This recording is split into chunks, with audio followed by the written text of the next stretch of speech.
Shout out po sa kay Juju Taran. Ang tanong po ni Idol Juju Taran ay kung meron na ba daw piso wifi na hindi mo na kailangang hulugan pa dahil dadaanin mo na lang sa GCash or Paymaya ang pagbabayad mo para magka-internet ka na. So, yes Idol, dito sa amin mayroon ng ganito na piso wifi dito sa amin.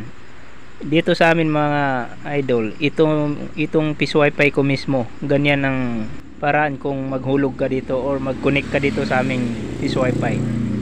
So kailangan mo lang ng GCash, magbabayad ka lang through GCash or Paymaya. Halimbawa nasa bahay ka lang tapos wala kang internet connection at hindi ka makapagbukas o makapag-open ng kahit anong social media, so kailangan mo talagang magkaroon ng internet. So dito sa amin hindi mo na kailangan pang lumapit sa bindo para maghulog ng barya.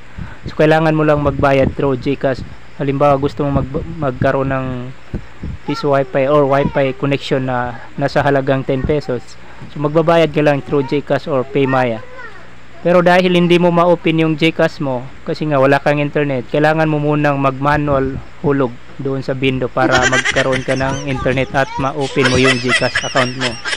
So ganun lang mga idol, pag nakahulog ka na, pwede mo na ma-access yung GCash account mo para makapagbayad ka na ng wifi time or wifi connection.